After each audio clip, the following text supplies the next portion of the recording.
l'islam on kañum no mari goɗɗum ko tawata ko woni gundojum ko lutti e ɗiya dinaji kon ala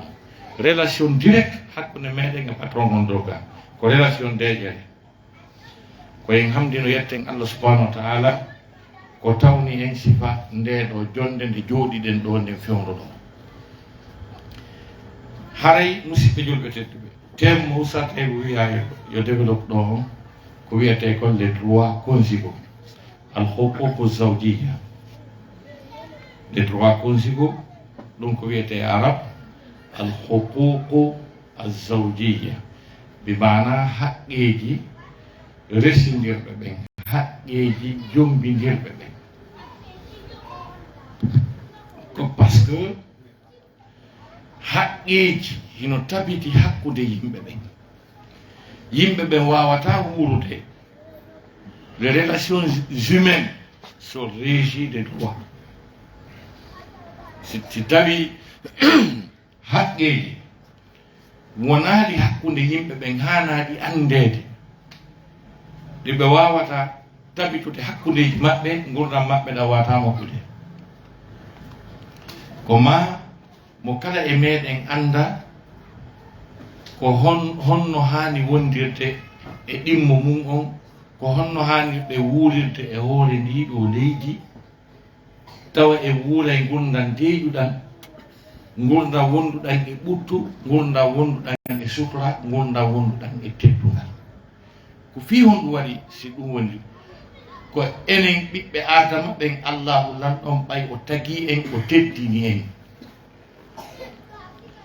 Allah teddin en e dow ko tagi kon fof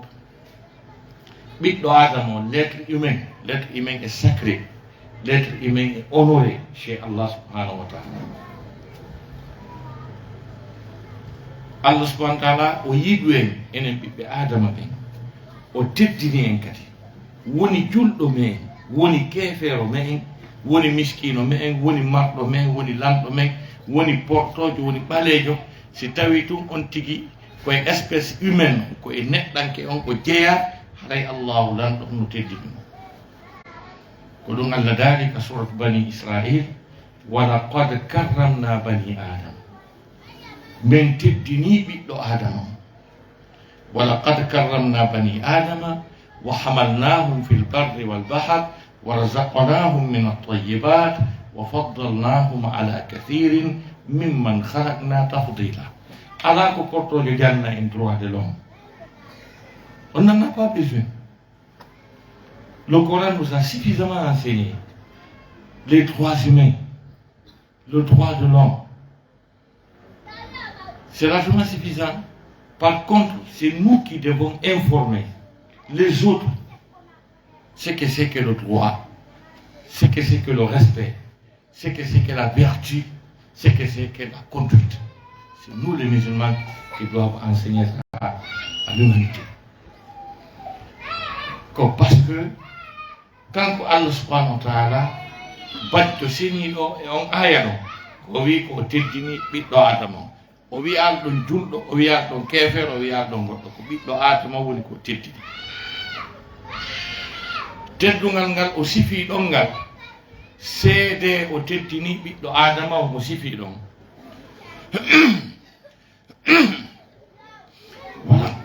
wala qad karramna bani adam gonɗi min teddini ɓiɓɓe adama ɓen wa hamalnahum fil barri wal bahr min rondiɓe ka jordi min rondiɓe ka ndiyam imaginez vous kamen iwi toon min ari ɗo harano koye min seppu min ara ɗo harayno haysi min hewti ɗo harayno meɗen tuuɗi meɗen ronki min wawata arde hande min yewta hande kono Allah wi o rondike en o jaɓali seppen o teddini en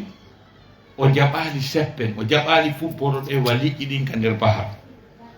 o wi o rondike en ka bahar o rondike en ka jondi ɗum ko immorde e makko au point de vue takugol au point de vue et créature ou bien création voilà enen e espèce ki luttuɗɗin koyen gootum par ce que no woodi ayke Qur'an Allah subhanahu wa ta'ala yewtata fi espèce ji ɗi o sifo ko ɗi tagira kon eno ɗi yaratan donc sa jentike anda ko wonto e mum jeyiraɗa ɗon o wiyaɗi yimɓe ko wi allahu halqa kulla dabbatin min ma'i fa minhum man yamshi ala batin wa minhum man yamshi ala rijlayn wa minhum man yamshi ala arba'i Allah daari o tagi kala kullum ko ɗum anditen ka kullo jeeɗe o tagi kala riɓowel o tagiri ɗum immorde e ndiyam ko ndiyam ɗan Allah tagiri ko tagi ko fof eɗen andi enen espèce humain o on parle de sperme on parle de spermatozoïde c'est liquide nous sommes conscients à travers les liquides le sperme est liquide donc on sperme ɗum a honno maniyu ɗan ndiyam ɗon ko wonata ɓiɗɗo kon kullu wono kon ɓiɗɗo kon ko kon ɗo wiyete dans le langage scientifique les spermatozoïdes toɓɓum gotum maniyu no mari plus de 3 milliards kullo e wono e ɓiɗɗo adama koy gotum en goutte wani donc c'est la même chose ɗiya espèce yejjitiɗi kañum kadi ko ndiyam moƴƴinira o wi o tagi kala dabbe kala riɓowel immorde e ndiyam ɗam o inni hino e majji parmi les espèces parmi ces animaux dont Allah fait allusion à travers ce verset coranique qui se trouve dans la sourate An-Nur, la lumière. On voit. Donc, oui, hino e ɗin bima ana e dabbeji riɓoji ɗino dasora reedu ndu hino e majji ɗino dasora reedu ndu palla bolle ɗen reedu ndun dasorta ce sont les reptiles pour les scientifiques. Donc o wi hino e majje ɗeno yaara koyɗe ɗiɗi keɗen sikka ko enen tu yaari koyɗe ɗiɗi professeur Gerto ko koyɗe jelu yaari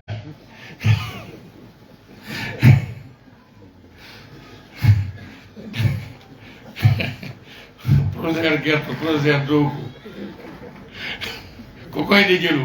ko koyɗe ma ɗiɗi ɗen Gerto kadi ko koyɗe ɗiɗi yaari kono woni programme ka yaadu o wi hino e majji no espèce ji ɗin ɗino yara koyɗe ɗiɗi wa minhum man yamshi ala arba'i no woodi ko yarata koyɗe nayyi e yiyaali ko yarata koyɗe nayyi e yiyaali on no wiyete e yiyaali on no nagge ngen kañum e baali ngin e ɓeyamba kañum e bareeru ndum projet bare koyɗe nayyi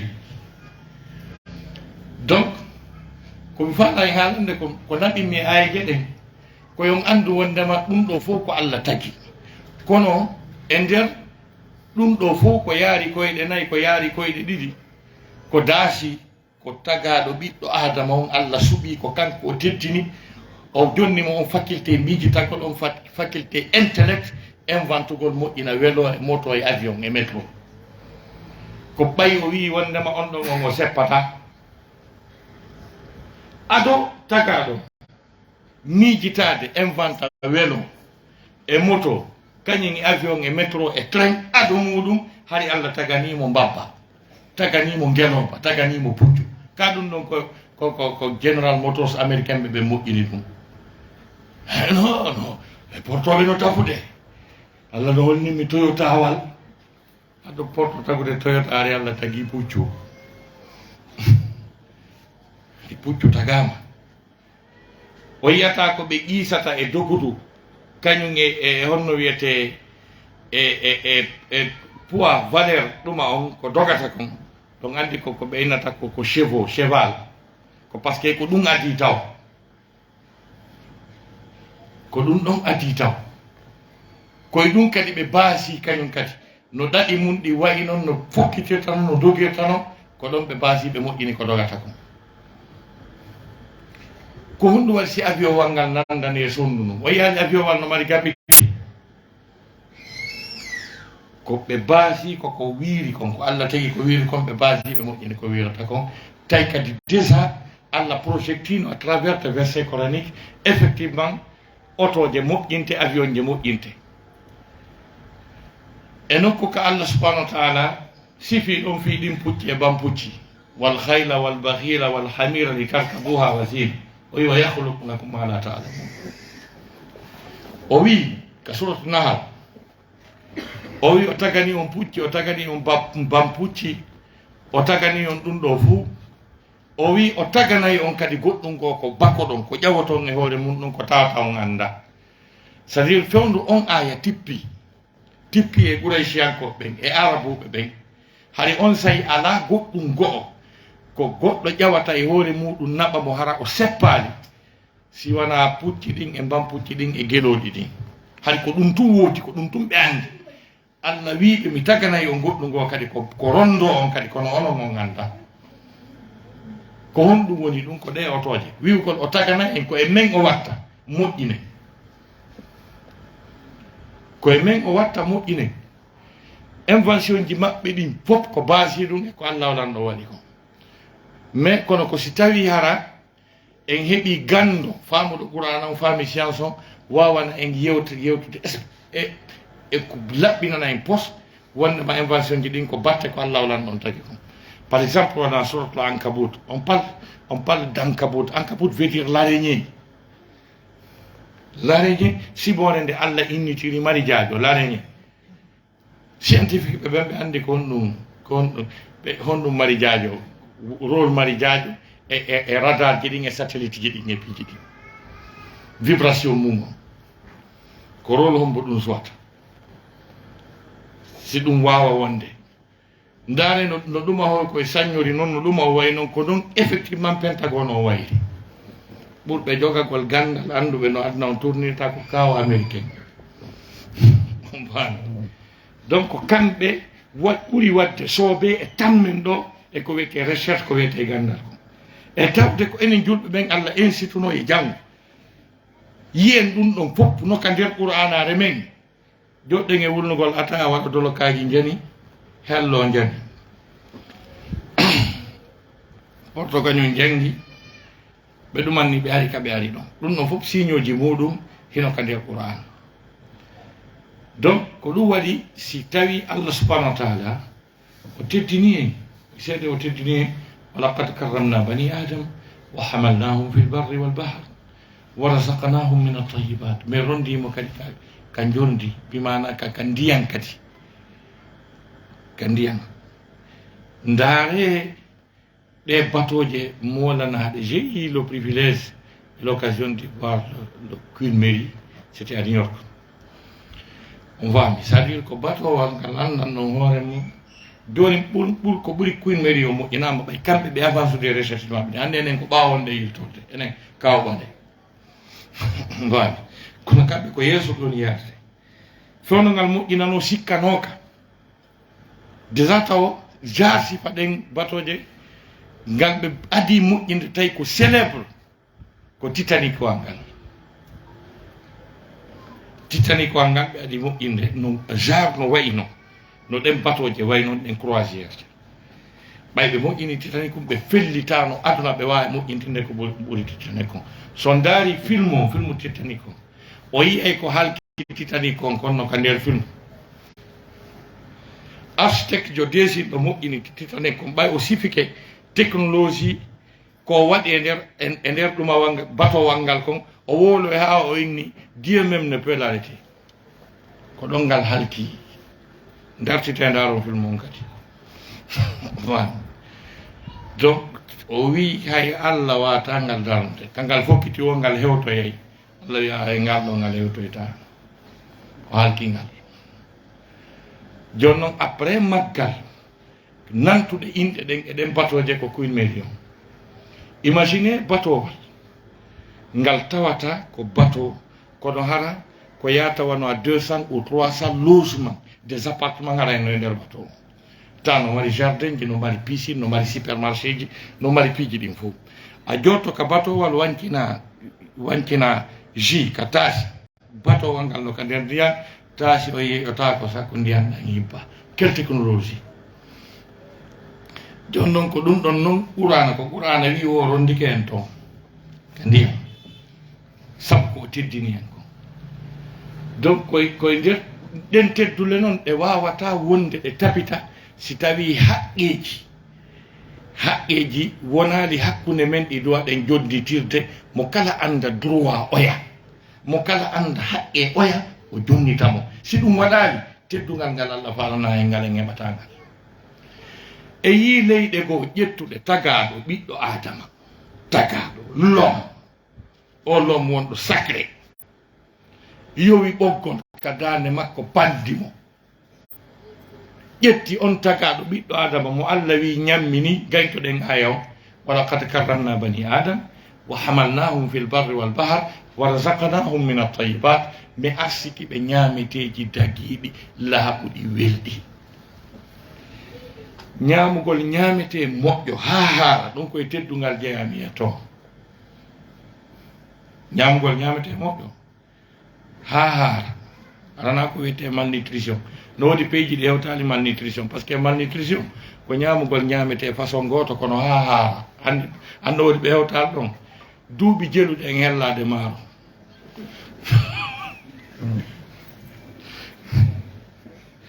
maaro tum ta wonde en haala ta wonde heɓata ko hande en hewtali malnutrition taw donc ɗon andi ko fiyon ɗum wiyani ɗum ko ɓayi Allah no sifi ko on ɗugani wonde e tabal julɗo e tabal ɓiɗɗo adama ndemo fuɗɗo ñamde miɗo anditari nokku goo si mi ari e ɓe nguuɗan ko tabal ngal tanke façon ñameteji jeeɗɗi wonali ka tabal sayko jogala e hunde fuɗɗaka taw taw sikko no ara mi defa e ɗum ɗum sampe dow min gañta fiiɓe awa fam c'est-à-dire ko qur'ana wi fal yanzur al insanu ila ta'ami anna sababna al ma'a sabba thumma shaqaqna al arda shaqqa jonnon konten ko ñameteji ɗin fa ambatna fiha habban wa inaban wa qadban wa zaytunan wa nakhlan wa hada'iqa ghulban wa fakatan wa abba ko ɗum do a wonde ka tabal ma si ya bismillah tugol ko waɗi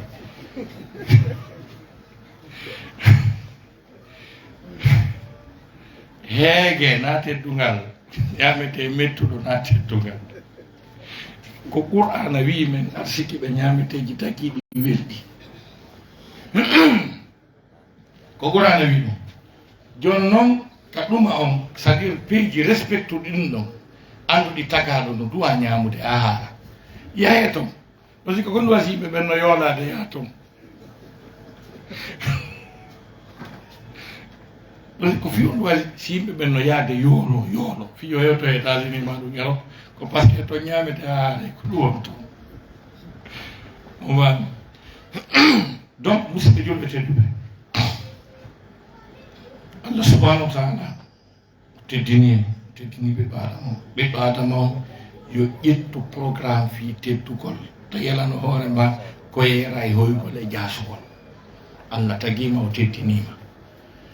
kala ɗi nemaji wonaɗi woledi ɗum ɗo fof ñande tawoyɗenmo ka makko kanko ka makko ko laahana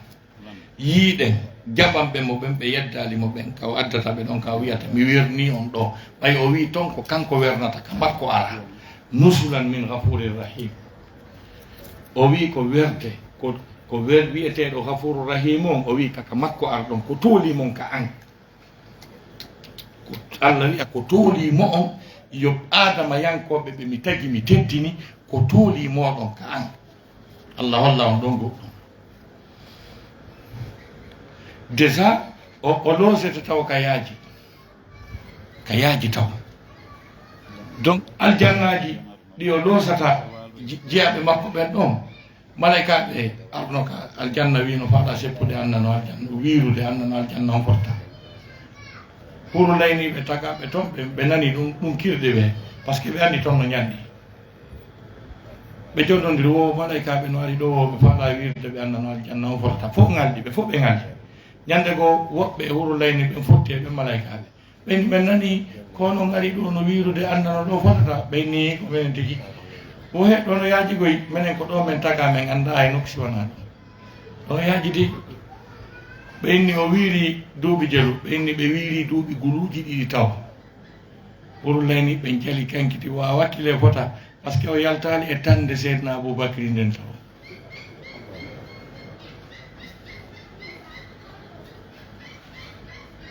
o yi no yaajiri noon ɗum taw wa tande halaka fi salon e ɗum résidence citoyen jogoto yon cité ɗon ñande goo mi arno Indiana aux États-Unis mi weeri ka musidɗo men goo tawi ko fonctionnaire international mo golla Thiès banque goo ton donc o aroyi nokku goo o soodi sunnum ɗon sa soodi sunnum ɓe moƴƴinante kadi caangol lac artificiel spécial ka ara nanga liƴƴi joɗɗa yiya caangol par ce que ɗum ko nema foɗirɓe ɗon ɓen fof mi ari mi tawoyi siɓɓe men ɓen fof no wi wo ko bonnowo mbuuɗi woni e ni mo yahi hoɗɗo toon jalɗote ko min faabimo o ɓuttini ɗon haɗa wala kaw yalta fimo loosi sifa ɗon ɓayno mi haalniɓe wi aljanna ɓe tawi ɓe o munduko maɓɓe min tawre walla hannde kadi so tawi goɗɗo si dosama sifa kum cuurum kum mi yii kaari usade ko cuurunno min par rapport e to na e hunde noon faami donc julɗo no doit heɓde une mentalité une maturité o yiya ka suuti ka muuti par ce que ko tappini en o l'islam boy faamaali ko ɗum foti kon ko ɗum wonde e faamu e gandal kon boy no sikka c'est à dire ko sa jokka hay hunde wona mo fina mo anda hay hunde kon say wonata julɗo anda ko julɗon andi pinal andi ko laɓa o foyde wi ñamete ko ñamete kon kan ɗum ɗon c'est à dire ko kala ko miijiɗa ko ɗum ɗon ñamata a yi ay sondu no wirte maki ya sondu no wirte ka aljanna ta ko ndu sondu falɗa ñamude ko an andi siko ndu buyon siko ndu juɗandu si tawi ko ndu warbandu ma siko ndu sa'andu hindu weliɗo ndu waɗi noon naturellement hara ndu sa'aka ndu waɗaka e hunde ɓuuri ɗiɗa fof ko an siko directement no ndu wayino il suffit seulement ya miijo ɗo faɗa ñamude ndun sondu no faadiraɗa no waɗani tawa kayru tigi ndu woni ka set no faadiraɗa no ñaama ha gasa no gaynirɗa ndu immo ɗon ndu jokka ciifum makko hollugol lannata donc si tawi neɗɗo no litande ɗum ɗo mo andi ɗum ɗo ko gonga mo faala ɗum ɗo ɗum ɗon tu yonaadi ko waɗa welto ko ɓuri en tampinde en hoolaki ko wi'a kon e pourtant nde no ɓatti en ko to sutiɗen gasa no ɗum no woɗede kono ɗum ɓay ko sontigi maayi ɗum siwa ko mboyetima siwa a yiyani miñiraɓe ma no maayi a yiyali goreɓe ɓiɓɓe ma no maayi a yiyali accident ji e ɗumaji a yiyali épidémie ji Ebola corona e poron paran a yiyal tremblement de terre ji ko mboyetima siwa joɗo ron ka wakkilade ɗum woɗɗama e seeɗa par exemple enen ɗo ene wonɓe nder ɗo ɓen fof mi wurɓina e goto kono enen ɗo 100 ans après aɗa ƴewtoyi to kaɗon woni après 100 ans aɗa jonde jedde ɗo tension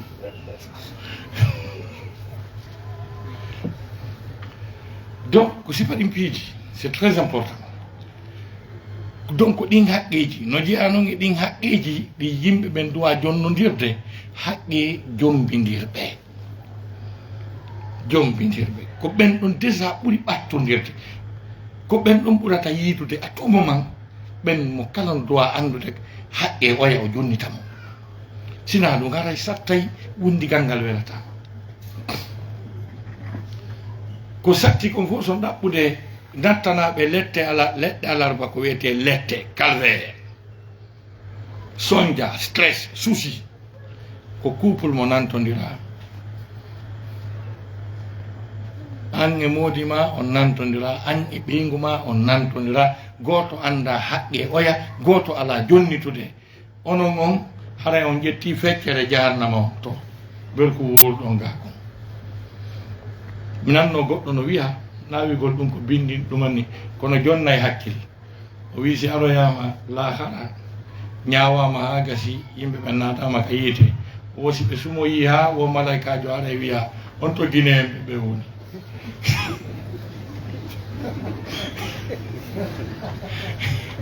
guinéen ɓe wonɓe ɓen ka nder yiite ɓen nahinoɓe ɗo no yalte ɓen no wiyonno o jettino feccere nder la guinée on gaynti pen mum wa goɗɗo wol ɗum na bindi na dalila e fus kono jonna e hakkille donc si couple si wuuri ɗo haa ɓe maayi ɓe fotta ɓe welta ɓe faamodira haray programme maɓɓe on no ɓatti ko wiyete yiite jahannama ko ɗum waɗi si Allah subahana taala teddini fi muɗum yewti fi droit ji e haqqeji ɗin fi o wawi wondede probléme ɓurɗo mawde mo heɓuɗen on ka nder cuuɗi men ka nder couple ji men ko manque d' information, manque de sensibilité, manque de formation. C'est à dire jiwo mo okkaɗa on o jannaka o tindinaka ko on ɗum wiyete muudi o pus o janga o anda e fim o yeetaka meɗen okkudema kaari ɗa yaade ton si a yeehi ko ni wondir ton si o seytini ko ni gerdata si o weelama ko ni gerdata na e tonki makko tuumu wona yo o weele wona yo o seyti ko ni gerdata ko ni e ni ta mo janna mo andi fof o gorko mo wona jonnede ko honno o dowa mo gérede mo andi ɗum wona fof kadi hay fof suuɗatake hay so naatoyi on mbi babal ngal hewti ka mbaldi ko ni gerdoyte par ce que no wodi hay ɓe anda ɗum kadi ta ko nayi laaɓuɗi boyi ta fus aucune formation ɓe anda ko ɓuri hulɓinade ko tawi kon c'est à dire majjegol ɗum ɗo woni coutume woni aada si tawno o jannaka kono o yiyay c'est à dire yumma makko e ben makko no yiiri ɓe noon tawa ɓen no anduno ɗum no wondiri no moƴƴiri mais o janngali kadi e nene makko bi o mandi hakkunde nene makko e baabe makko o yiyali ha hande ka nene makko hayni baabe makko no ƴuutude golle nene makko immi yey jaɓɓi baabe makko jaɓani ɓe Allah wallalimo ɗum yiyali ha hande ko o mandi si baabe makko iwti golle no joɗori juuɗe no jogori juuɗe ɗin ɗiɗi nene makko ko puuɗugol hunduko mberowa 2 métres wuccato andi rewɓe ɓe wawi puɗde hunduko maɓɓe kon ko ɓeydo seeɗa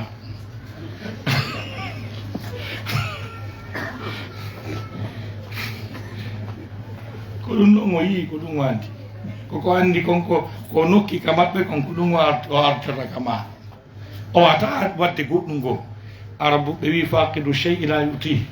mo ala hunde nde watande jonnude ko ndoɓiɗu ɗon e Usa Taybu ko Usa Taybu waɗane mbayana kono Usa Taybu doginane e ngal avion wal ɗo ɓe jangali fi ɗum ɗon ko on tigui anda wawata ko mo wawata wadde o yiyali ha hande nen makko e baabe makko no fijano jala o yiyal ɗum ha hande o anda ɗum donc andi on ɗon on jiwo ɗon karmo koye on ɗon o anda o jannaka o yiyali kadi ko on ari kama suka on kañum kadi jannaka formaka ko honno debbo wondirte yiyetaka debbo piyatake lunkatake hersintake jasintake sonjatake o anda ɗum kan kadi o yiyali kadi ha hande baabe makko no jonni nen makko bis bimmide ɓe ya golle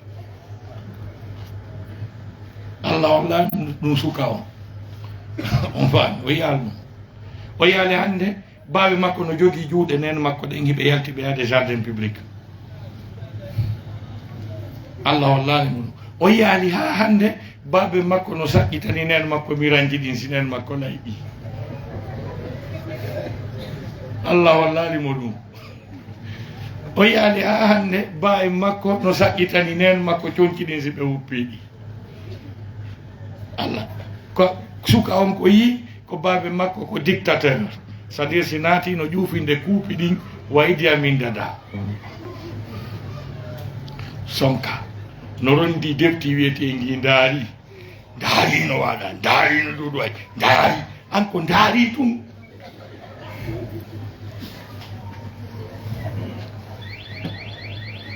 donc ala hay wonanaali nene mum ha nen makko ha hande ko moƴƴi ko foti ko ɗum sukari ndin kanki kadi ko ɗum ndi janggi ɗon ko janggi ɗon ko si nen makko e bawi makko jabodiri bawi makko diway taw tabal ngal taw si lawƴa nen makko banto ko ɗum o jangi. Donc tawa sen haali fi bis lunagol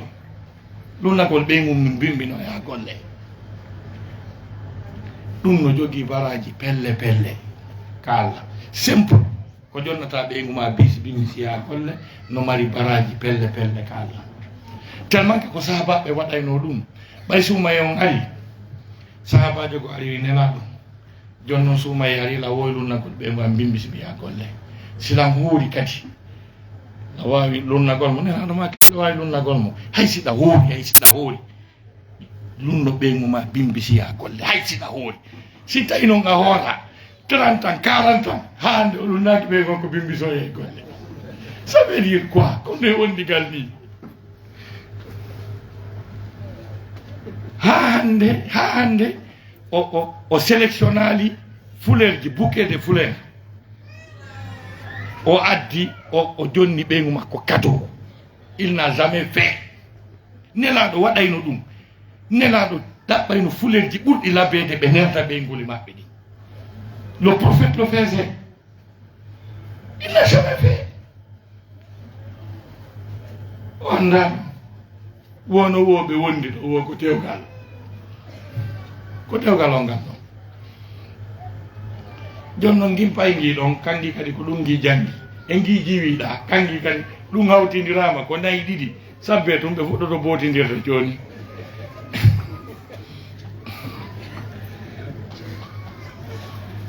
donc ko ɗum ɗo wiyete calvaire tana alwalaw wiyete kaso ɗum no hulɓini ɓuuri kaso gon Abidjan ɗo de ɗan gurdan ɗo c'est à dire c'est une prison à ciel ouvert mo yiɗa ono ma podi hoore mum tellement que son jaawo yiite nge nga nder suudu ko hay o suusta artude o yi koye kafe o koye wonɗo yiide koye no nafi wonko mbaɓe buy alay jooɗo na yargol kafe ko ala ka arte o suusta e hottude madame on ɗanaki wala ka warta et donc ko on problème joguɗen manque de sensibilisation manque d'information sur ce sujet on n'en parle même pas et pourtant tout a été expliqué dans le Coran. Je dis bien dans le Coran, ce n'est même pas le prophète qui s'est chargé de nous expliquer ça, c'est le Coran lui-même. Donc on est problème piiji tati no doit wattanede hakkille dewgal piiji tati ko ɗi priorité e nder dewgal aranum ɗum ko deeƴere nden la paix du cœur la tranquillité ko ɓerde nde waalo nde deeƴa nde ɓuuɓa job ɗimmum ɗum giggol l'amour giggol fijirtake e nder couple ko danke ne'e loote bambe yeƴe giggol tammum ɗum ko yurmodiral la tendresse. Oustaz Taïb nous dit quoi? Il nous parle de quoi? Est-ce que c'est l'islam ça? Et bien sûr c'est l'islam. Les 3 éléments fondamentaux que je viens de citer émanent d'un verset coranique. Ko aya Qur'ana woli ɗum. Allah dani wa min ayatihi no jeeya e mandeji makko ɗi kanko Allah an khalaqa lakum nde o tagani on min azwajikum immorte wonkiji mon ɗin azwajan ɓeyguji Allah dani li taskunu ilayha fi ka deeƴon na paix on noon tranquillité on fi ka deeƴon wa jaala baynakum o waɗi hakkunde mo on mawadda tan giggol na amour on ni wa rahmatan e yurmodiral ko tan resol ni ko aya Qur'ana ni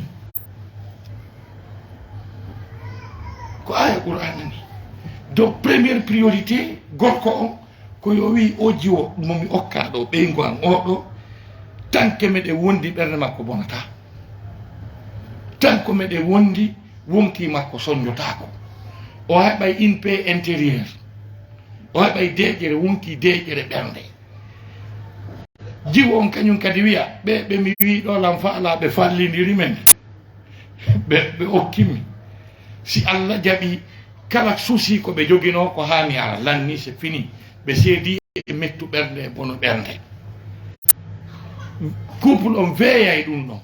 mo kala joua rôle fi wata oya sunota o heɓu stress yo welto kono ɗo woni numéro en nder ton ka nder dewgal kono si tawi mo kala e maɓɓe no ɗaɓɓitude surtout noon rewɓe ɓe accanake a sikka ɓe mari dictionnaire ji kamɓe ɗaɓɓitata moom ta si ɓe fiɗi modi maɓɓe 20 ans hikkiɗo ɗon ara o heɓi pikkirwal stress tana fami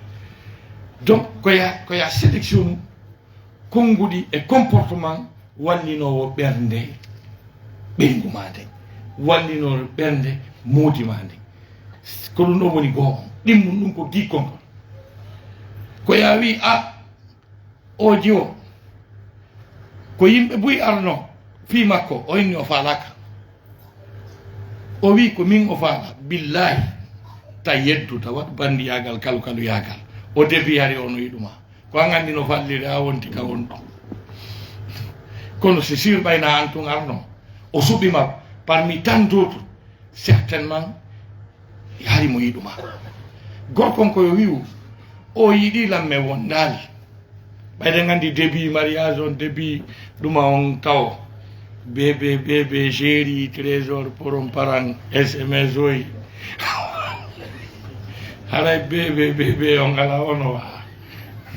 ɓayre mo kala no ko ala eno humpa o yafe on ɗon ko on tigi wi wonnema donc o yiɗi lamme wondali si mi wondi si Allah jaɓi gorko on fiɓa si o acci jeena e sappo ha mi jombimo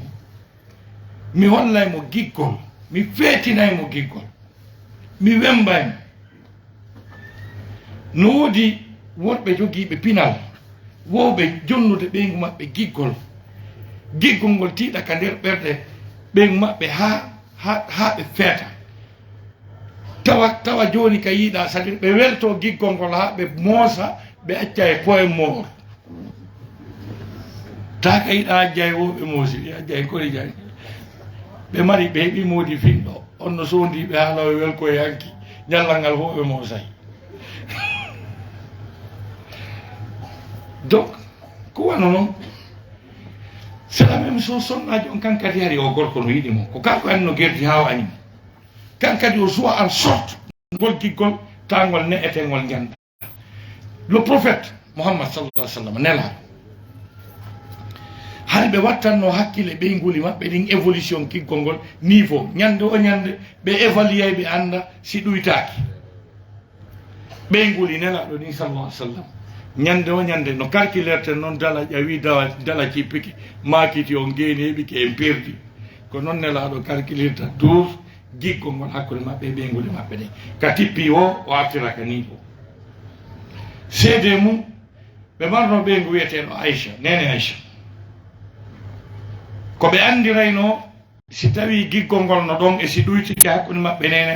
nene Aïcha hiɗno nelaɗo ha tawi haysi nene Aïcha wondiray ma o watta inde nelaɗo nen nder ton kono no wondirayno ko wiya wa rabbi muhammadin mi wondiri e jeyɗo muhammadu on jonnon si ɗum noon acci o watti wiide wa rabbil kaaba mi wondiri e jeyɗo suudu kaaba ndu nelaɗo famay alhaali on ɗuytike ɓe nodda e gisamɓe mo ɓe Aïchari mi wayri wa rabbi muhammadin on joni ko wa rabbil kaaba mi woni nande kaaba o muhammadu o fof ko kanko jeeyi accu jokkana en ka rabbi muhammadin ɗa wanna mi jokkay ɗo joni ɗon andi ɗo waɗi ɗum ɗo e ɗum ɗo e ɗum ɗo nelaɗo rectifia wa rabbi muhammadin o ngara si nelaɗo rectifie arti ka duwa ɗum kono ɗum tonguma an kadi rectifiugol ɗum on arta ka wonno ɗon ko ɗum hatta rectifia an kadi nelaɗo moƴƴintinna hay ɓe wonno souple modeste tippiti fijindi hakkude maɓɓe ɓeyguli maɓɓe ɗi mi jonno exemple ñande goo ɓe fokkiti bimbi yaltugol sonnaɓe maɓɓe ɓe wi bon nelaɗo yejjiti dépense on tawi ɓe yejjita ɗon anndi tum wodi affaire o e men koye si ɗumannaki pamintinno yejjiti ala ko jonna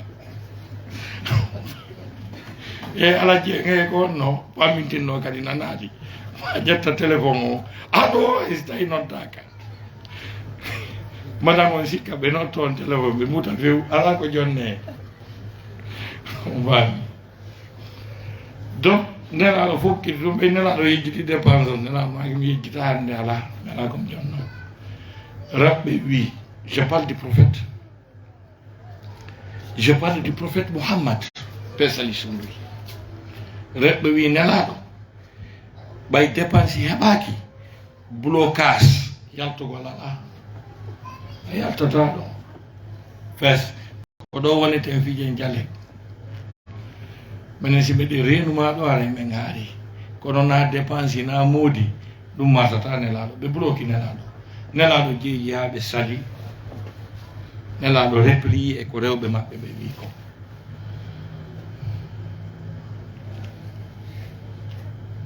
wonoy ɗon wa fewno ɗon net seydna Oumar fokkito e yaltugol kam mum reɓɓe wi dépense ɓeyni hande Allah o koro Allah komi jonno ɓeyni blocage o naaɗi o lawƴi goto e maɓɓe bento e janggi ɗon kañum haccali juuta o yalti seydna Oumar yalti ha gasi ɓe sappi nelaɗo ka nelaɗo jannataɓe ɗon ha neeɓi seydna Oumar wi yomi andan en kon ɗum waɗi o aroyo tawi nelaɗo sallam no jooɗi ɓe e nelaɗo no yiyaade o e miɗo nanga ɗo seydna Oumar wi ɗum o wi ɓe ngoli anndi no wi hannde mi yaltata mi heɓal dépense kon jonna ɓe o wi ɗum on say nela sallama seydna Oumar wi e awa bewre mon nden hatti mo Allah tagi teddini ɓuri ko teddi kon fof ko on bulo koton on accata o yaa o yottinana taggore nden o sonki nelaɗo maki Oumar walla Allah mi faala ya jeejanam ɓe seydna Oumar jeeji ɓe jaɓiri gara nelaɗo yetti nelaɗo jali ha ɗe ƴakkeɗo yaltoy ɓawo fiyon ɗum ko ɓe jalani koko tawi comme c'est à dire a andi déjà mi wopi qissa on seeɗa ɓay seydna honno wiyete Oumar ari tawi nelaɗo sallam ka mum ko addi wiide o wi nelaɗo wi na wande rewɓe ɓe falnola yawade kan on no ɓe yawino ɓe landi dépense tawi ala komi jonna ɓe fokkiti o blocage o mi yaltata nelaɗo wi waɗɗa on ɗo mi tappi goɗɗo banto ɓe hawli mi yalti nelaɗo jali ha par ce que nandi ko ɗum ɗon kon alhaali nanguimo ɗon voilà o sa nelaɗo yettimo min kadi ko ɗum ton gimmi ɗo o fuɗɗi ñadde to moni jeejana ɓe jeeji nelaɗo yetti ça c'est le prophète avec nos épouses hakkude men e ɓeygol men ɗi si marsay ko on fija jala ɗon dictateur yagal yata toon ko on fijugol jala ɗon on jalogo on fijudugol on jalitugol ɗon on wawede ɗum a jaɓay accepta na wi nomi debbo waɗalan ɗo perto ɗum a ɓura nelaɗon salama tippitagol a ɓuramo waɗugol doyi a ɓuramo pinal kamɓe ko noon ɓe gérirno ɗin situation ji kamɓe donc ɗum waɗi si tawi gikkol ngol ngol ne'ete ngol danke neɗɗanke on si tawi noon an a transformi foyer maɗa on a nenkan militaire il y a trop de sérieux moƴƴa nder ton donc dolokima oustas tayibu mo fottuɗa o waɗa juuɗe ɗiɗi hoore ma woɓɓe faala e ɓeyde koyngal ɗum ko haccete ɗum ka yaasi sa naati ara hende kadi tu n'es plus oustaz Taïbou, tu es Taïbou, tu es marié maintenant. Général de l'armée, c'est fait à major général des armées, andi kon ɗon laami condini fof condini donc sa naati ka suudu tu n'es plus général ko addeɗo citoyen simple ko ɗum massinta fijita e ɓiɓɓe maɗa ɓe jali ton yalti don naati don na ya atum fof huula ɓiɓɓe fof huula fof ana kulli ginnatiɗo dictateur e la ko ta fof no welti ko yibaɓe mum ko pay koy no welti yibaɓe mum sondage on no welti hetti modi mum kono so tawi sa naati tum fof anidi hoore mum jamma be lanni bay anati la baka c'est pas bien. Donc ça c'est le deuxième élément, il s'agit de l'amour quiconque. Le troisième élément c'est quoi? C'est la tendresse yurmodiral, c'est-à-dire kon won tendresse ko si tawi sonnajo on heɓi tana o wona tana modiɓɓo si ɓeygu ma nawni nawnare nde muuse ɓurimo kanko nawɗon so heɓi ande ana ɓurimo kanko ko ɗum no wiyete tendresse wona yo anu tawa haajaka so nawni haajaka labaka yo yiw reɓɓe no yiɗi santugol o momi wondi ɗo no ananimmi no mapanila reɓɓe no yiɗi ɗum. Donc kala ko waɗi kesen immoɗa daroɗa wona tuma o heɓi maalo o weltoɗa so fuɗɗike lodde sundugo mortika o yaari hoore ɗen jala piitoɗa to wiya anda no ɓowri en no waɗa doyi no so yani ƴettiramo wa bobo penu dara si matériel ngo sottali ka woɗɗo ko ɗum duwa c'est la même so sonnajo on kankadi ko jogono modi makko tendresse yurmen ɗo yangi hiɗon tampi hiɗon maapi ɗum ko soñjaji ene ko koto mon kadi ɓe ka fuuta noddine konno gerdoton ɗum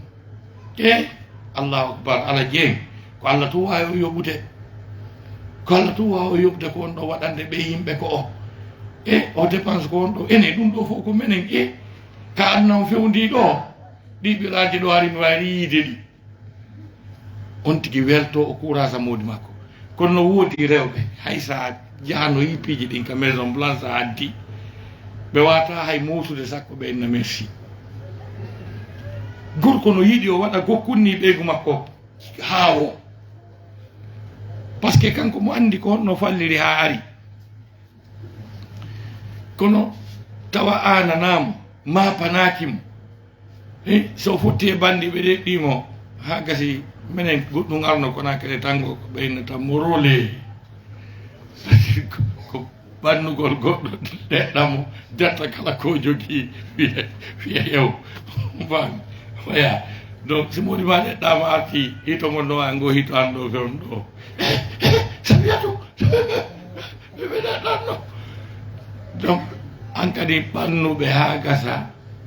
mawla dande nden ka ɗeɗɗa ɗon defa kosiyal ɓowrinakal waɗa pik milki e kosan ha tekka longinaɓe ɓoosa dande na yawi batti sala on hetti mi jokki on ɗo fi complet garate ha allah waɗi bandi jattiɗi on hetti anni hen mawɓe si tawi ko ni haray ma saali haray ma saali donc koye on tigi an maapo patron on ɗeɗɗama donc ana wigol direɗo yandi komin tu waw ɗon ɓen ɗo régili o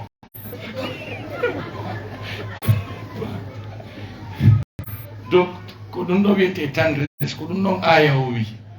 wa min ayatihi an khalaqa lakum min anfusikum azwajan litaskunu ilayha wa ja'ala baynakum mawaddatan wa rahma. Il fait partir de ces signes les plus nobles, c'est-à-dire des signes d'Allah subhanahu wa ta'ala, lorsqu'il vous a créé à partir de vous-même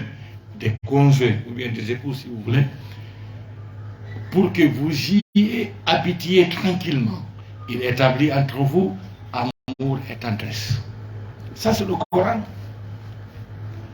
Kono no wiyete wondigal nelaɗo ko ɓe jombi nene Aïcha hay nene Aïcha ko duuɓi 9 mari tawi kamɓe 50 on fawi ko par ce que ɓe jombu nene Aïcha tawi nene Aïcha no mari duuɓi 9 ɓe wondi duuɓi 9 nelaɗo feƴƴini ko nelaɗo feƴƴinade nene Aïcha no mari 18 ans donc ka fuɗɗode ɓay ɓe jommidiri hani ɓe waɗayno course ɓe doga ɓe gaɗo donc course arano on nelaɗo gagni jali mo ha wonto ɗon seeɗa mawɓen duuɓi ɗin ɓeydoyi nene Aïcha maki course ɓe yahoy nene Aïcha gagni nelaɗo maki bon ɗum ɗo yettike ɗuma ko feƴƴuno comme nanni en c'est le prophète ando non si a poɗi ɗo dolokima famintinni ke ko anjanni imamu ɓe makka say ko jon certo naka patron ma en to ba donc ma fiji don ton jali don to joni ɗo haqqeji ɗi rapidement mi énuméradi parce que aya o wi effectivement haqqeji no hakkude mabɓe Allah dali wala hunna mislu llazi alayhinna bil ma'ruf wa lirrijali alayhinna daraja ko aya Allah dali rewɓe ɓen no mari haqqeji ɗiɓe duwa hendade beruɗi ɓe duwa jonnitude ɗin kamɓe kadi tawa kono moƴƴiri kono Allah daali ko gorko on no woni seefu on wallirrijali alayhinna daraja donc on andi c'est à dire ko oɗo verset statut haqqeji ɗin entre les conjoints jon noon ɗin haqqeji hiɗi ko catégorie ji tati ko haqqe ko gorko on duwa jonnitude debbo on e haqqe ko debbo on duwa jonnitude gorko on e haqqeji ɗi ɓe fotata ɗin noon ɓe fota adoren ɗi ɓe fotata ɗi le respect mutuel teddodirgol ngol ɓe fotater debbo on teddinayi modi makko modibbo on teddinayi ɓey mum ɓe fota le respect mutuel fami ɗum ka haqqe mbaldi ndi ɓe fota gorko on landoto debbo on kañum kadi landoto annon ɓayi tellement que ko soɗodirɗen e pinal rewɓe jamais ɓe anda kamɓe kadi ɓe wawi landagol ko an jeyi lando sa falama stratégie maɓɓe si ɓe falama ha heɓaki na landagol ko surgogol yama ko kam afe luubo pay ɓiɓɓe ɓen utto pay ko kuuɗaɓe komin andi ko joɗɗimi ɗo koye ɓalere lando bandi acca pigol fayɓe ko haqqe ma ko an jeyi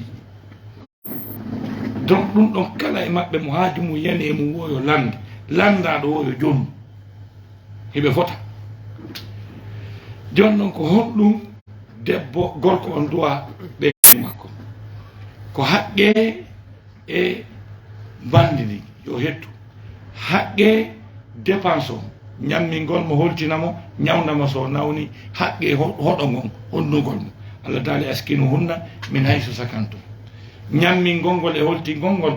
walal mawlude lahu risquhunna wa kiswatuhunna bil ma'ruf donc ɗum ɗon e kañum e haqqe formugol mo jannugol mo fi diina kan a immoto daroɗa ha ɓeygu ma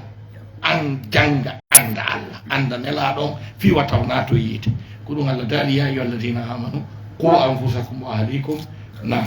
dande hono mon dandon ɓeygureji mon ɗi yiite siɗa wawi jannude mo jannamo sa wata naɓamo ka usani ɓeɗo kono witte Cheikh Abdourahmane nammo toon o janggoya ɓayɗa andi pelle si ɓeygu ma nawni ko suwara ko a docteur jo ñawnamo ma naɓamo ko labtani ka ko nawnare majjere nden ɓuuri sattudedi nawnare ɓandu nden par ce que ndeɗaka ka yiite naɓatamo donc ɗum ɗon koko duwaɗen ko haqqe formation ɓeygu ma fi o janggo anda dina kan ɗa duwamo jonnitude numɗugol hakkude maɓɓe siko ɓe ɗiɗo ma tato ma nayo naya ɗo jiyo sengo woto tum sina ɗum a jeetera ɗon andi raful jano waɗo e lahara goy raful monte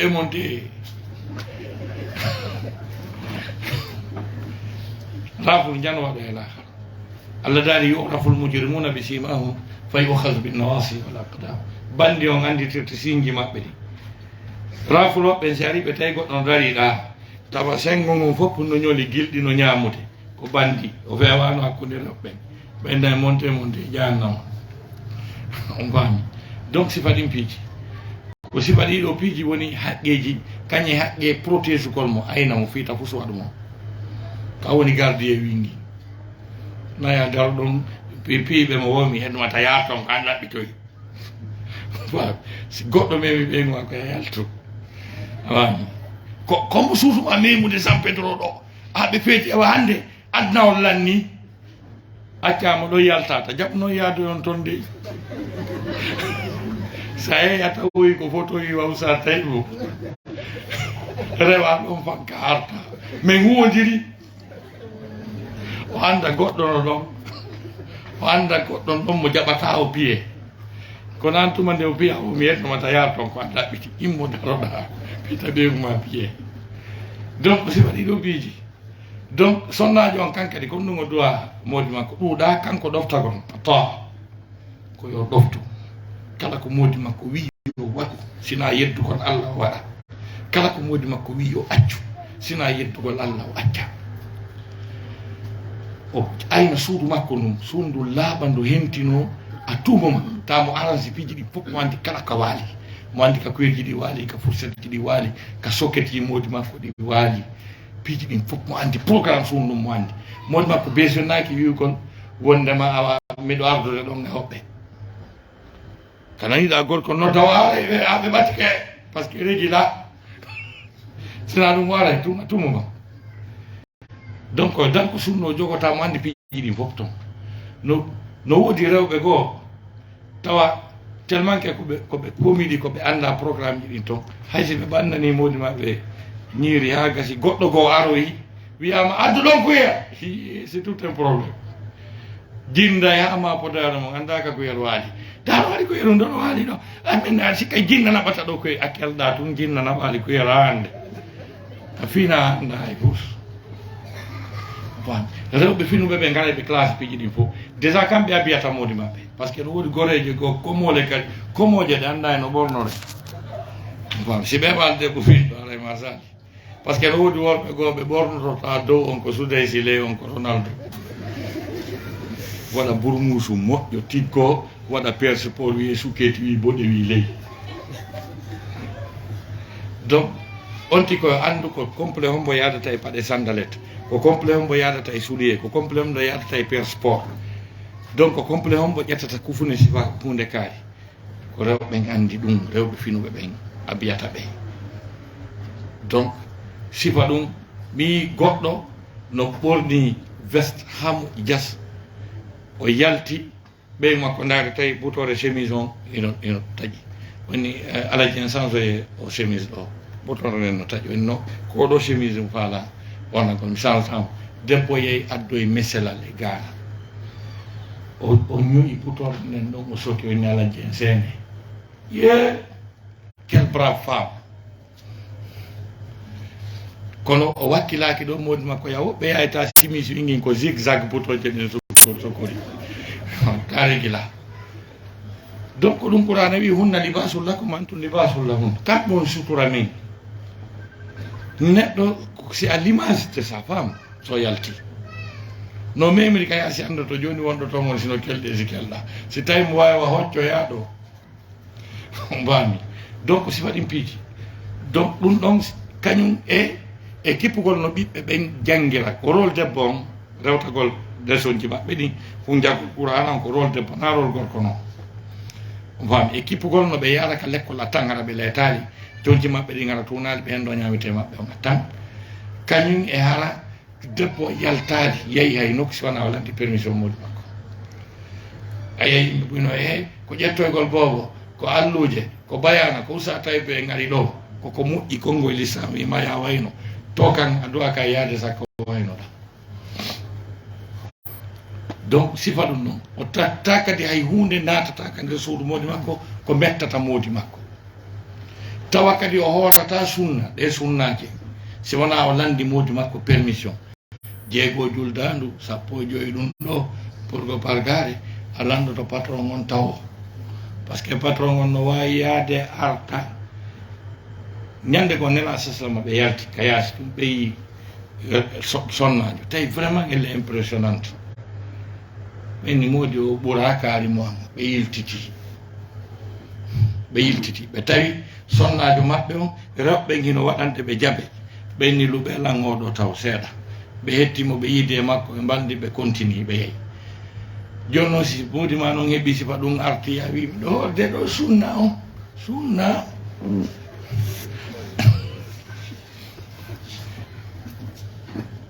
ɗo haray wallinkorka oye minen usasa mi wii haala usal mon ala ɗon ko modima konngol modima ngol no hecci haala oustad ma ngol yiida yaada ko modima jonnuma permission ya yaw janggoya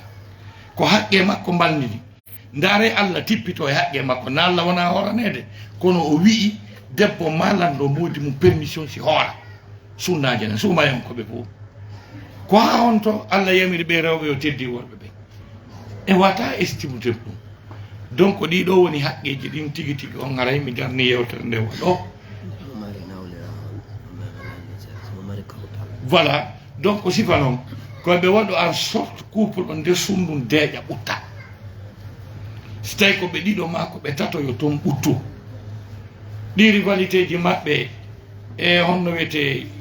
guerruji no e nder ɗi famille ji ka ɓeygol ko hecci guerre Ukraine o raɓɓe yo weldu nder ton yoɓe yurmodir ɓe andu si ɓe haaɓi ko modi maɓɓe ɓe on sondir wata ko ɓe yiɗi modi maɓɓe kon soñdu modi maɓɓe mo kala maɓɓe no haɓɓiti ko kañum tum ha ɗum wona probléme o yaron karde no ɗanora ko ɗum woni créer de tension diabète pour parent ko angal ɓurtu nder ton poson pasama ɗum kadi woni nawinde worɓe ɓe keña ay ɗo sukkamo 30 35 ans 40 45 ans ta furɗino sonja nder suudu rewɓe yo yurmodi nder ton yoɓe accidiran yoɓe tetti modi maɓɓe yoɓe ɓutti nder suudu ko ɗum ɗo woni avantage modi maɓɓe ko ɗum woni avantage nder suudu maɓɓe noon ko ɗum woni avantage ɓiɓɓe ɓen ko ɗum woni avantage yaasi on kala mo yiɗa ka yaasi koye nder suudu o yalti kala yaltuɗo ka nder suudu no ɓuttini dog hino welti no wewli o yennata goɗɗo sonkanta goɗɗo mais yeyi woɓɓe goo no yalta fottonkal karuwal ka ma banaru ɓe tew pas ɓe joɓe hoorema e wiya ene modi hino to place o enna ka salon ma mi tawma probléme noon na an ko falaɗiro fiɗa ko ɗoya ndun o yaltidu en ndun ka suudu ban ɓuttinane e yaasi o yo sonnaɓe ɓuttinane en aduna o kon ɗo woni ko l'islam o yamiri assalamu aleykum wa rahmatullahi taala wa barakatuh وعليكم السلام ورحمة الله وبركاته. musidɓe julɓe kala en nani yewtere ko kamo goɓɓen yewti en ɗo kon kala ala ɗo ko nantine wona waɗugol kadi taalim kono noon ko si tawi hawri yewti hara yewtere no mumi inna a waɗa taaliku fi yo goɗɗo wawa famude ko yewta kon ko haala pulal ɓe yewti en ɗo koko Allah subhanahu wa taala yewti en ka Qur'an ɓe yewti en ɗo fi haqqe wondigal haray goto kala heno mari haqqe wono mariri noon ko wiyete kon droit ko droit et devoir ko ɓe wiyata kon mo ɓe no woodi ko waɗanta ɗimmo muɗum o haray ko ɗin ɗon piiji woni ko ɓe yewti en ɗo ko adi kon fof haray ko giggol e yurmodiral e yiɗidirgol teddodira hakkunde meɗen goto kala anda ko honɗum woni ko hani waɗande ɗimmo muɗum on yo taw hara kanko ko droit waɗande ɗimmo makko on kon ko ɗum ɗon ɓuri mo maapinde idi ko ɗimmo makko on hani mo waɗande kon koye woni ñamande hiɗa ñawli hiɗa ñawla yo taw hara an ko ñawliɗa kon ɓurma maapinde ko honno jommum hettirta idi ko honno hettirta an ko ñawlaɗa ko ñawlaɗa kon ko haqqe ma ɗa mari droit ƴantugol comme ɗa wawi yaafago kono ko ñawliɗa kon an ko wajiɓe hoorema ko ɓe tun jonnita ko wanno ko ɗum ɗo woni ko landitataɗa a landitete fi ko ñawliɗa kon kono a landitatake fi an ko ñawlaɗa kon ko an woɗanma landitagol kala si tawi yewdande no faaminori noon mo ɓe yo defo anda gorko on ko honɗum hani waɗande ɓeygu muɗum ka teddingol mo ka yurmingol mo teddina yimɓe makko ɓen e kanko suddiɗo on ko honɗum o hani waɗande moodi makko ka ɗoftagol moodi makko o teddina yimɓe moodi makko ɓen o moƴƴina wondigal ngal hakkunde maɓɓe hara o yahata o waynaki o addata ka suudu moodi makko kadi on mo moodi makko faalaka yiide ka muɗum o jokkodirta on mo moodi makko yiiɗa o jokkodira ɗum ɗo fof haray ko haqqeji bref ɓe yewti en ko yewtete kon ala ko ɓeyden hoore ɗo si wona ko yo en nanu jaɓen wakkiloɗen janggen ko gandal ngal woni lekki kin ɓe wi gandal ko lekki ko imma a jannay ma ɗum adda jannowo ma newnana yaha ka jannowo haray ko ɓe woti wakkilo gotum e ɗiɗo piiji tati tawoti ronku ɗum ɗo par ce que en wawata dandude ɓeygore meɗen nden yiide ngen si wona rewen no bindi ɗin tindiniri en noon ɓe wi daɗi dandade haray daɗali to jonnon ko sa éthique yer ko wawɗa contrôle Allah subhanahu wa ta'ala ballal e hoore ɗum ɗon haray koye wakkilo janggen wakkilo ɗen janggen ɓeygureji meɗen ɗi janne ɓeygureji meɗen ɗi haray landoɗen fasalu ahla dicri in kuntum la ta'lamuna kala ko tawata anda ko haray landoɗa inchallah haray en wattita fayi micro e juuɗe e musidɓe meɗen arɓe ɓen haray no woodi ko ɓe hollata en inchallah haray si yewten fi programme janggo on kadi inchallah assalamu aleykum wa rahmatullah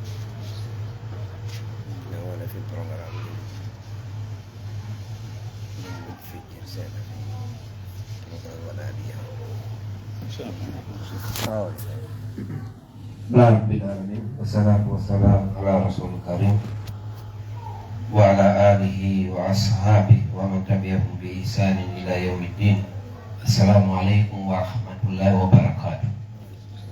Awyetu golen Allah subhanahu wa ta'ala jetta golen de yewtere ɓennude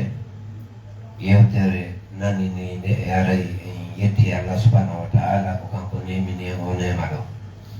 aray en jarni kadi karankoɓe men ɓe bida'awatihim wa bitafajjurihim fi maidanil islam tinnare ɗone tinnade kon e diinal islam kam aray en weddani keɓe foti kono wirnoɗen noon aray ɗo ko senini ɓe ga ko fi da'awa aray en weddani keɓe foti sanga ɓe waɗa hito argol ga haɓe jogui programme ji hewɗi kono alhamdulillah ɓayi ɓe humpodirama ɓe inni ɗo aray ɓe yiɓɓe maɓɓe noddi ɓe ayi yimɓe ɓen Allah no ɓurtintini jama o aray iɗen weltano ɓe taw ɗum ɗon siɗo yewti alhamdulillah aray ko banggal programme o min faala on min weeɓitande ko honno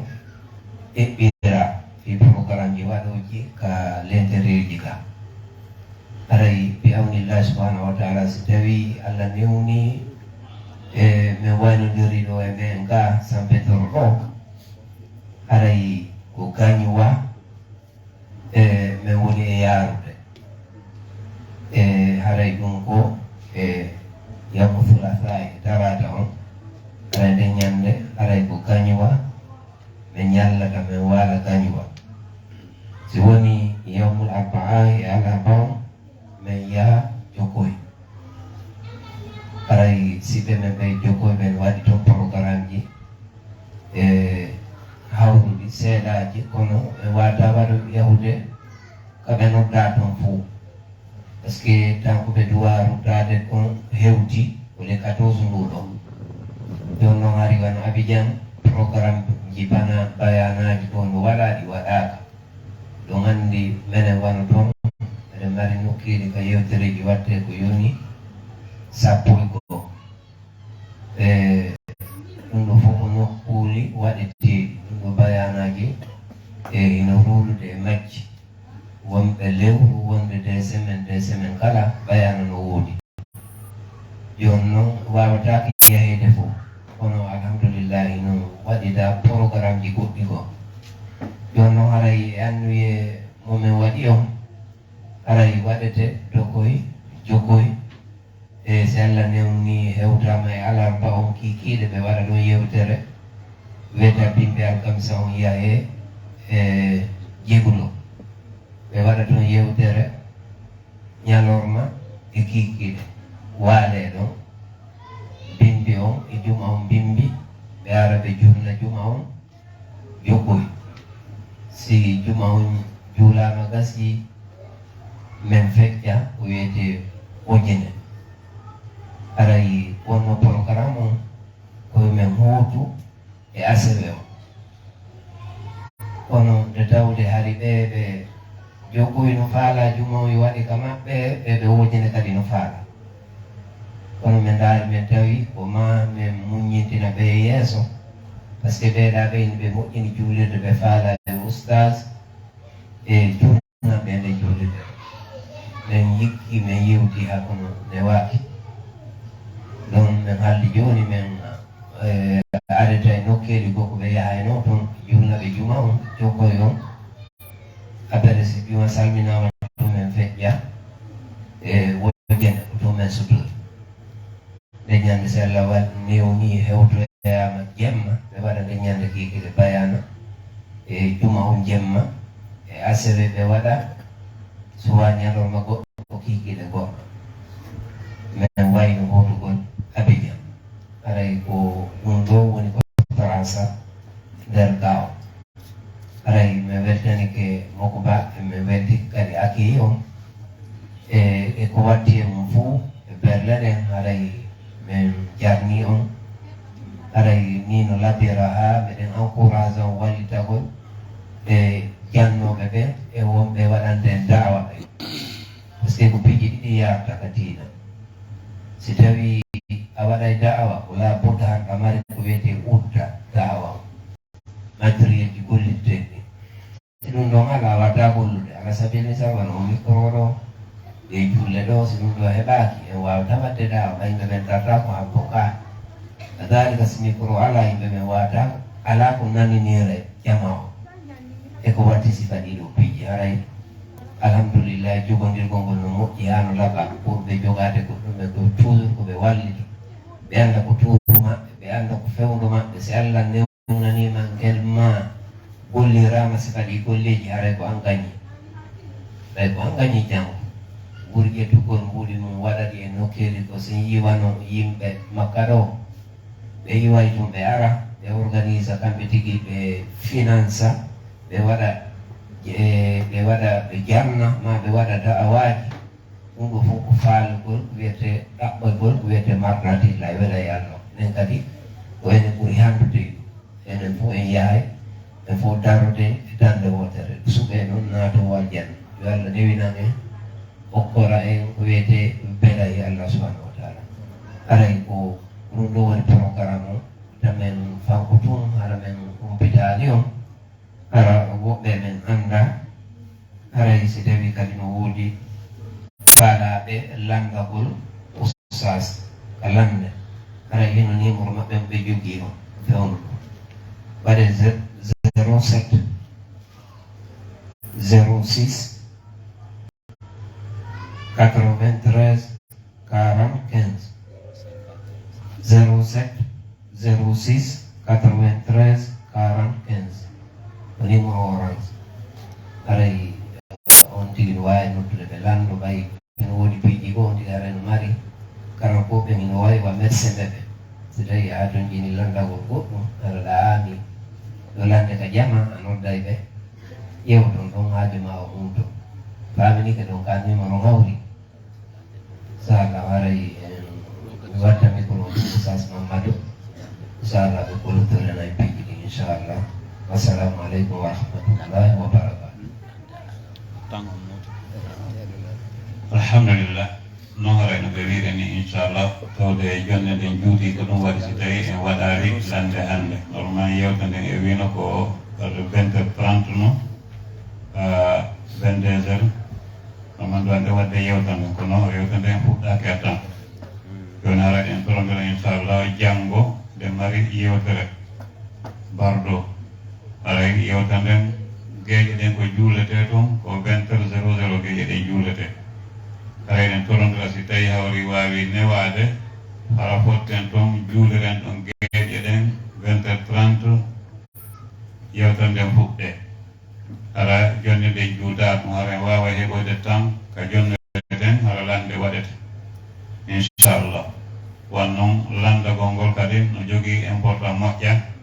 woodi piiji ɓuygoɗa landoto goɗɗum woɗa lando goɗɗum mo ɓe wawa heɓude faamu e ko ya landi kon donc haray question réponse no ɓeyda moƴƴa donc haray waɗen ɗum en yahi en waɗi en huɗɗike yewtere 20h30 si yahi ɗon hay ha e 21h30 ma 22h00 hara si 30 minutes wattoto hoɗo hara ɗum ɗon ko question réponse hara ewɗen torondira wakkilagol noto noddanu ɗum e leere mo noddade on e muɗum haray ɗum ɗon no jeeya e teddingol konngol muɗum ngol teddina kadi e seeniɓe ɓen tawi en haray ko ɗum ɗo woni ko torondirɗen janngo inchallah haray en wertanike karama koɓe meɗen ɓen e seeniɓe ɓen fof kadi ɗo ko Allah on hewtintinno e gooto kala ka iwi ɗon e hoore jaam ko Allah waɗu barke e jonde meɗen nden haray wakkiloɗen no andirɗen noon e karama koɓe meɗen ɓe seenike ɗo no ɓe holliri ɗon hara ɓe jogii hila juutuɗo wona ɗo jindede haray ɗen torondiri ɓurtugol wallidirgol inchallah ko waawgo sembingol seena e maɓɓe on e ɗiɗo nokkeeli haray ɗen toro janngo en fof yen waawa fottude ka nokku ka haaduɗen ɗon barɗo ka juulode ɗon no anndirɗen noon e leere on wiɗen juulen ɗon geeƴe ɗen kala mo hettaaki juulugol ɗon geeƴe ɗen yo taw hara plus tard 20h30 on hara o tigi hewti haray ɗum ɗo torondirɗen ka fi sabilillah.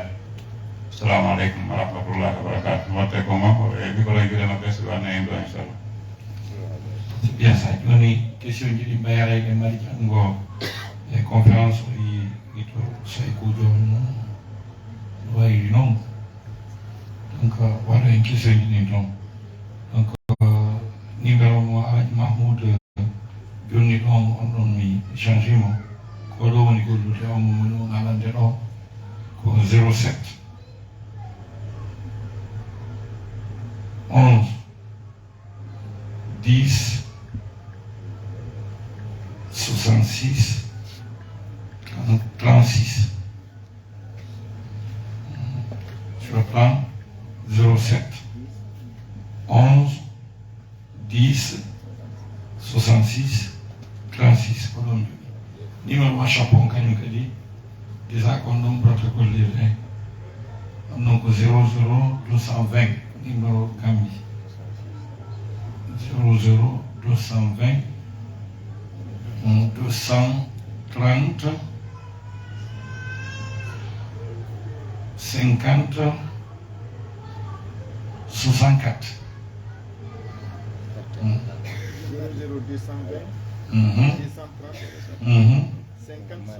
effectivement ko numéro WhatsApp on 00 220 230 50 64 ay no amiru dawo holliri no ay ɓe weltanike jama San Pedro moƴƴa c'est pas la première fois c'est la troisième fois maintenant e komi woni arde ɗo tawa ina wondi e teddungal jama on no mobilisade ɓe ƴentade ko wona yewtede ko ɓe weltike moƴƴa ɓe colike kadi jama on fof ɓay kono gaddi fotti mi wiru kam Jésus ay weltaneɓe weltanoɓe e guure maɓɓe ɗen alhamdulillahi rabbil alamin. Assalamu alaikum warahmatullahi taala wabarakatuh. Waalaikumsalam warahmatullahi wabarakatuh. Dan hari ini insyaallah hari ini